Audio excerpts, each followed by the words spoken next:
What's up? What's up? What's up, Miami Dolphins fans? We're back outside the pod in Miami Dolphins podcast with Danny and Jules. We're here after the holidays. Happy New Year's, everybody. I hope y'all had a great Christmas, a great New Year's. We just waking up from National Hangover Day or International Hangover Day. I think everybody does it. But celebration, right? To 2026.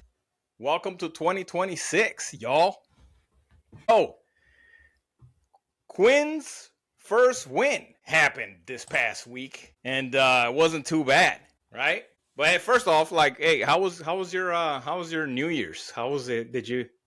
I know you're just waking up. You still swollen in the face, bro. I know, man. I still got bedhead going. Yes, I got bed. It was beard. It was kind of a long night.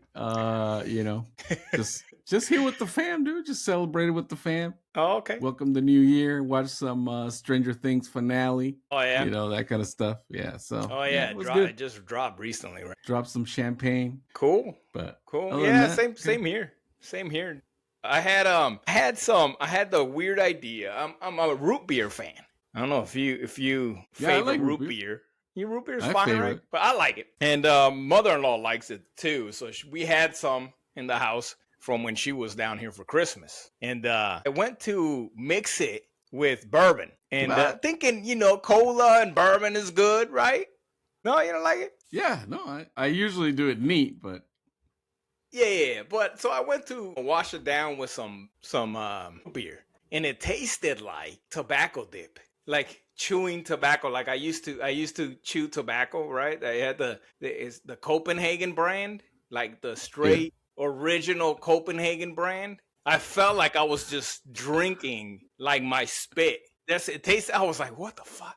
It doesn't sound good, man. Right back to when I still dipped the Copenhagen. I was like, I did not expect it to be this bad tasting. To put bourbon and A&W root beer or whatever it was. It was pretty bad. But anyway. Oh, also for Christmas, got this sweet ass Miami Dolphins freaking it's sweet. Whoa. Yeah, it's real nice. The back's got That's the logo. Sweet, man. It's from Fanatics. It's really nice, man. Wifey got me this for Christmas, so I'm sporting some new Miami Dolphins swag for the episode today. Anyway, nice. Back to Quinn's first win. No interceptions. Threw the ball downfield. Maybe not too many receptions actually, but looked poised and 63-yarder to Theo Wease. Yeah. And Dulcich. I can't say enough of how well Dulcich played, and has been a good pickup at the tight end position. He as of late, Dulcich is like the tight end, right? I mean, we got Darren Waller, but he's more kind of like he's kind of like, what's his name that we used to have? He's a receiver, just in the tight end position, right? John Smith. Gesicki. I was thinking Gesicki. Oh, Gesicki. Yeah, he's much like him, right? Where they're not really tight ends; they're just big body receivers. Yeah. But Dulcich is a blocker and a receiver, and he plays hard, man.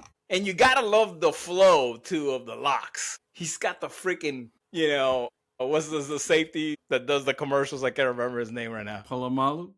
He's got the Palomalu freaking, locks. Maybe not as good. Yeah. I know. He's got legendary locks. But he also has the nice mustache. Like the 80s freaking mustache. Like he belongs Miami Vice type dude, right? With like a Hawaiian style button-up shirt. That's what I picture him.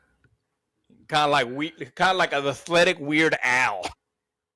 Dulcich played his butt off, man. Overall. Yeah. How do you feel about the game? It was good, man. I really like what Quinn did. He looked really decisive. He looked really not rattled at all. He wasn't, and it helped that he wasn't sacked. He wasn't, he was hit a couple of times. One of them was pretty good. It was a pretty good hit, but I thought he was very decisive, very deliberate with his throws. He hasn't really shown a cannon, but way better arm than Tua for sure. He's making throws that Tua cannot make.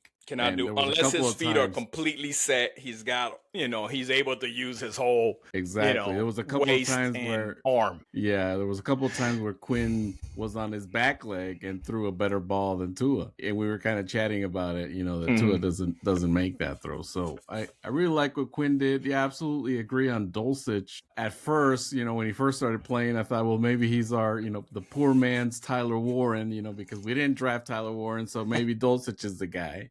Same with the hair and everything. Kind of reminds me of him. Maybe it's the hair, I don't know. But yeah, Dulcich has done great, man. I couldn't be happier with how that turned out, right? I mean, we couldn't expect it. We wouldn't have expected that. But also the defense played pretty well, man. Even though we lost Brooks for a while there. I did miss him. Well. I did miss him. There was a couple of plays where I was like, yeah. In fact, I think it was that big towards the end in the fourth quarter where Godwin had that 59-yarder to basically bring them back in the game and almost come on top right at the end. I was like, that's around the area of Brooks where he would have made that tackle from behind on Godwin, or at least, to stop the play. I know it's down the field, but it was a short pass. It was a short pass, right? Like I said, that right in the area where Brooks would have been. Yeah, I think that missing Minka too and Jordan, if it wouldn't have been for that, I don't think the Buccaneers have any sort of comeback. But they made it close at the end. I was kind of worried there. Yeah, because if they had recovered that onside kick, we're toast. Right? So it's over basically. But no, thank God we didn't happen, and yeah, we missed those guys, but we came up with the dub, and that's the important thing. Yeah, there was a few, probably a handful, a good 5 plays probably that were instrumental that could have put the Buccaneers in a spot to win the game. One being the field goal. I mean, or if it didn't happen, right, but the field goal block. That was good, right? Because we won by 3. Mm-hmm. Think about it. The field goal block did it, right? And I told you, right? I was like, we never get blocks. I know, right? But we got that block. And also interceptions. So we definitely had a few turnovers. A great Marshall was a nice catch. Great concentration. Had to make sure he brings it in all the way to the ground. It was a great catch. And then run pretty good afterwards, too. And then Ashton Davis had the second one. There was another turnover I can't think of, though. It was a fumble, I believe. Can you remember? Yes, I believe there was a fumble. Oh, strip sack by Chubb. Yeah. Chubb's still playing well, man. I mean, people are asking, for Chubb to be the one that gets traded. But now I see that was the right call, dude. I probably was one of them. I probably would have liked Chubb to be gone. In those days, when Jalen Phillips got traded, I probably would have said I'd prefer Chubb. But now I'm thinking maybe not, man. Yeah, me too. Because of the age, right? I mean, I don't think that maybe Chubb has 2 or 3 years, and JP was still, he's still young. He can still go another 10 years in the league at least, and that's the reason why I didn't want to trade Phillips and maybe trade Chubb. Plus, I don't know. But I think it turned out well. I don't know where his contract situation is at now with Chubb, but I think we did the right move. Yeah, so I don't think I don't think he's a free agent this year. It doesn't sound familiar. Maybe we should do a little bit more homework and talk about it. And we're gonna have a lot of time in the offseason to talk about roster stuff. But I don't think he's due to be up. I think he's good for another year. And if he plays the same really next year, bro. Let's give him 1-year contracts until he's done. You know what I mean? He's so far. I've liked Chubb, to be honest. I don't regret that move at all. I think he's been a good player for us. I think he's been a good leader for us. And I like him. I like him so far. So that's good. We talked about it though, right? 59-yard catch and run from Godwin towards the end. After and let me back up a little bit.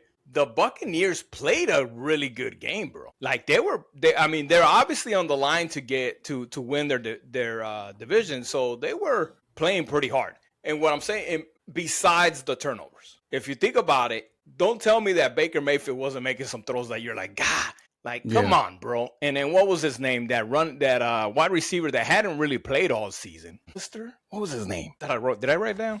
It was one. No, I didn't. It was one of the kids. He's like a rookie or second year guy. that hadn't really played too much all year, but he was dicing us up, dude. It wasn't Godwin that got us all game. He got us on that 59-yarder, but it was this other kid. Matter of fact, I had the ESPN up. I'm sure he was leading receiving for them. I know you're talking about. I know you're talking about. I just can't. McMillan. 114 yards, 7 receptions, bro. He diced us up, dude, and he made some great catch. I was like, man, this dude is. We gotta put somebody good on this because yeah, he was. Because look, dude, 19 yards rushing, so they Mayfield 346 yards in the air. He had 2 interceptions, but 33 for 44, 2 touchdowns. The 2 interceptions, which cost them for sure. He didn't want to own up to it, but it cost him. Jack Jones with the leading tackles. Also, I mean, Jack Jones has also came up. I wasn't so impressed by him when we first started. You know, I guess we weren't impressed by any of the defense at the end of the day in the first half. Nobody was doing shit. Yeah, nobody was doing shit. Yeah, but yeah, Jack Jones is another man. I mean, corners wise with Rasul Douglas and Jack Jones, it's not it's not bad. And then getting Kohu back. I mean, and then keeping Fitzpatrick. Maybe adding another safety, that's not bad, bro. Yeah, that's not bad at all. Moving around some linebackers, that's fine. Maybe we need an edge again. Storm Duck is still there, right? Storm Duck is going to get better, yeah. So yeah, I think we got some good corners there. I think there was people talking about it on X as well earlier about corners and the Cowboys released what's his face, this Diggs. Week, and the Packers picked him up. Yeah, so Diggs was available there for a second, but yeah, I think that we have a good core of cornerbacks. I think we still draft 1 or 2 in this year's, the coming up draft. Yeah. Otherwise, 4th round. But I think we got a good core going. So I think we're pretty set there as far as the defense is concerned. We got probably concerns at safety as well, but corner, I think we'll be all right. Yeah. Yeah, I think safety would be, if they're going for a defensive back in the draft, I think safety should be first at this point. Somebody, or maybe they could do both, some kind of utility type of defensive back, but I think they should go with that or grab somebody from in the offseason, but that's fine. I mean, like I said, we'll look at that later. But to wrap up the game talk, yeah, Quinn didn't have the stats don't pop out of you, man. I mean, it ain't, 172 yards, 14 for 22, 2 touchdowns. It's not like, oh, wow. But watching the game, understanding how he stood there, watch the rush coming at him, was poised, knew where to go, had, where to step, where to go with the ball. I mean, he seemed to manage the offense pretty well, man. And it should only get better from here. I mean, who knows what McDaniel's giving him, right? As far as the playbook goes, he's probably still getting a small percentage of the playbook. So there was still some concerns with the play calling late. Again, it seems like we, sputter towards the end of the game to where teams could a lot of times, almost like this game, could a lot of times come back and give us a run, even after we're up early by a margin. So the defense, we had some banged up players, so they kind of did get a little vanilla towards the end, but still, I mean, we still held up and they made some good plays. But again, the moral of the story and what the headline of this episode will be is that Quinn's first win was a good one. It was a professionally done starting quarterback caliber start for Quinn Ewers. Yeah. Your thoughts? Totally agree. I think, for his second career start, I mean, if we got to go back and look at all the other great quarterbacks, second career start and see how they did. I mean, I think that Quinn Ewers is probably doing up there, yeah. Yeah, probably up there on that. So I thought he did a great job. I like that he shows some emotion, some passion out there. He's celebrating with the guys. I love that. And a couple of times I saw him standing right next to McDaniel. And I was like, I wonder how that communication is going. Because I rarely saw Tua. Tua was always with Bevel, yeah. And he was always go back and sit down. He'll take a seat and he seemed too relaxed too many times for me. Like too, I mean, that was a complaint of a lot of fans and I mean and national media, national sports media, that they would see him kind of just looking like very nonchalant, like he didn't really care so much about losing. You know, maybe his big contract, kind of doesn't care. He got paid, you know, and he kind of put that out since the beginning of time, bro. Even before he made his first start for the team, when he had his own little documentary series and stuff like that, that already started to put me off about he's all about money, which is great, bro.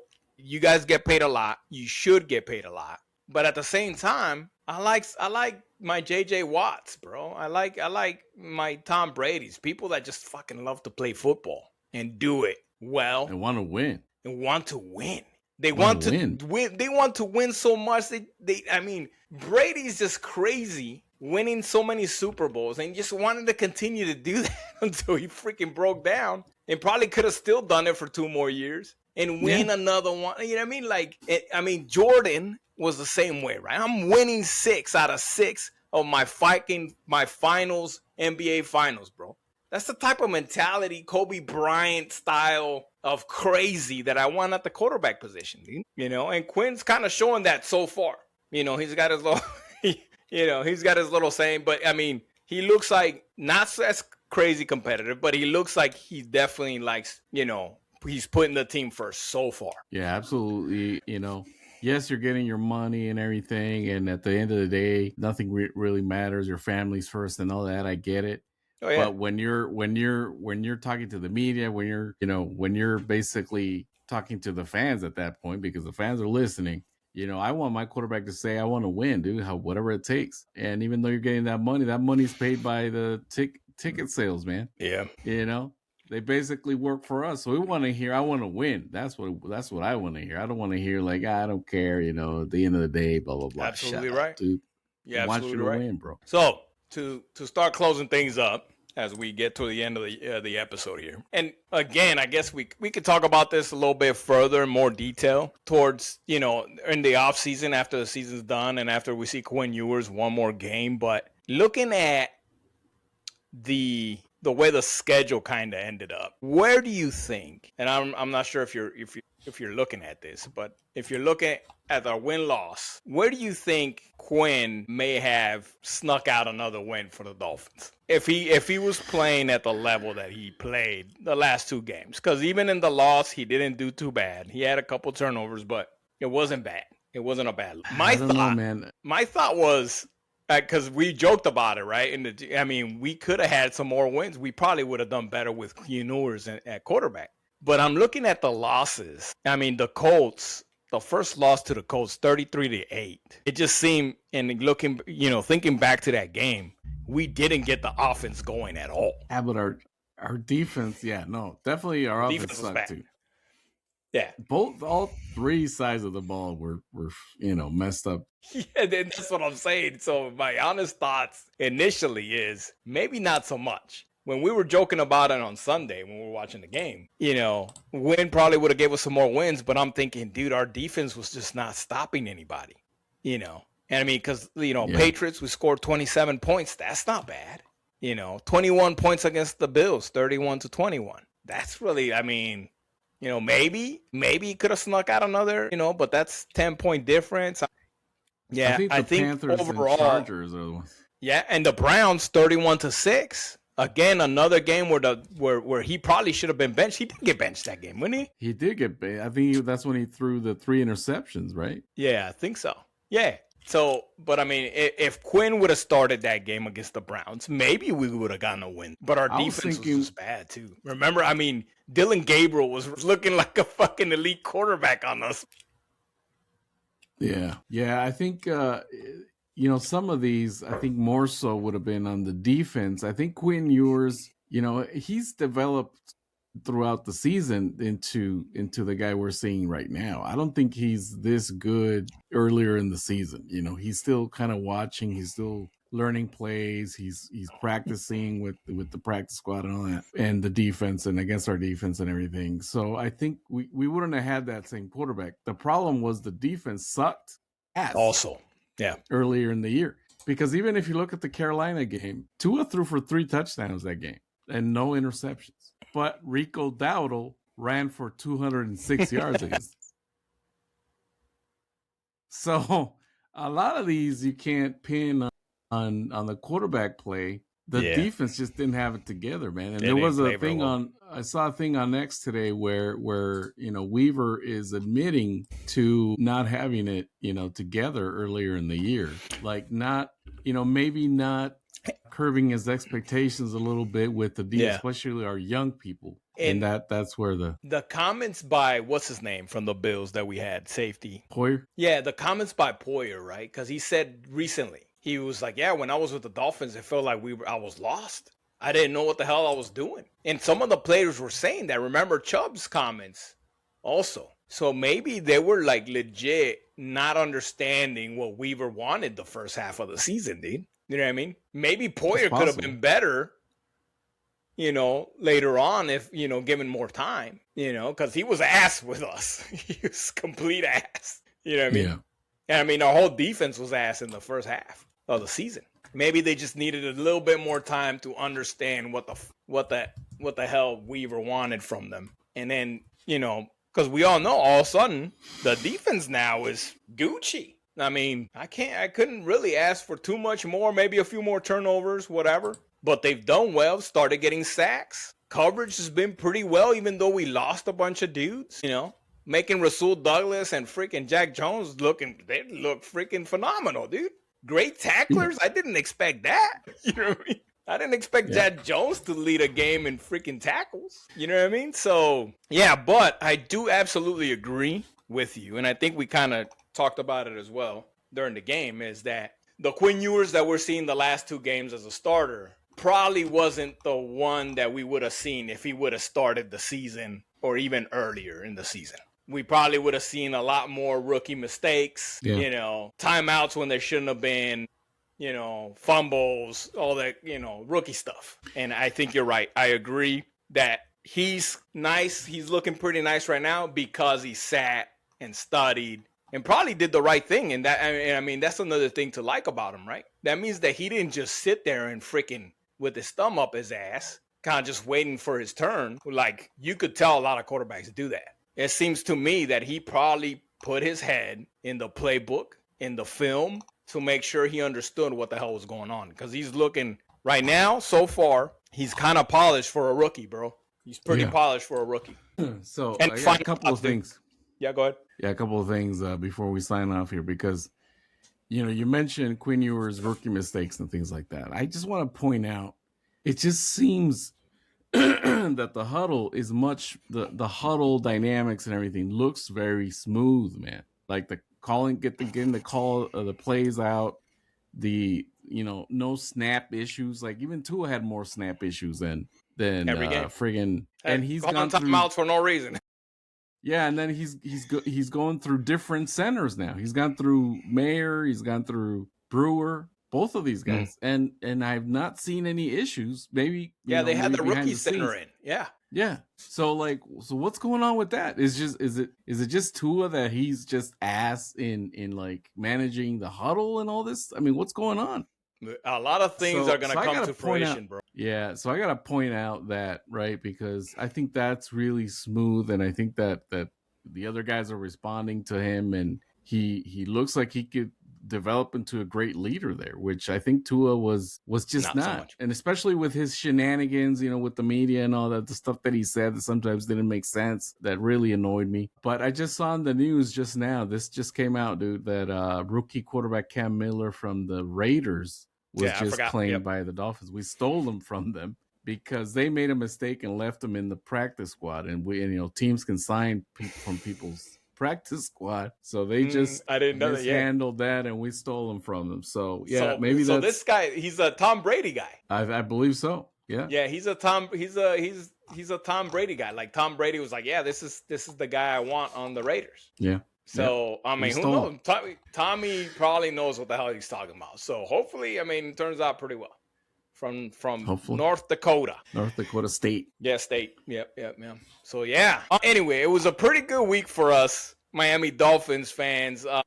so far looking like our rookie quarterback may have a chance to just continue to be QB1. We'll give him the last part 3 of his interviews coming up against the New England Patriots on Sunday. I'm not sure if they put the time on that yet because they had it to be determined. Yep, 4:25.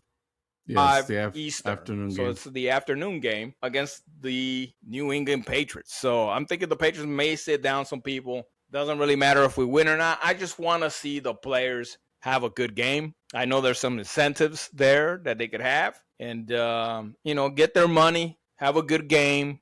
I want to see Quinn Ewers continue to progress and make his name known. And hopefully, we have our quarterback. I mean, I know a lot of people are just naysayers, right? Like, oh, there's no way he's, he got benched in Texas and this and that. But, dude, he was in Texas for a reason. Texas is a big school. The dude has skills. He was there for a reason. So let's give him a shot. He's getting his shot, and hopefully he makes it worthwhile. But, yeah, until hopefully regular scheduled Wednesday night, we'll record the next episode, and we'll talk again then. But until then, I hope you guys have a good week. Starting the new year strong with Quinn against the New England Patriots. So we'll see you guys next week. Fins up. Fins up.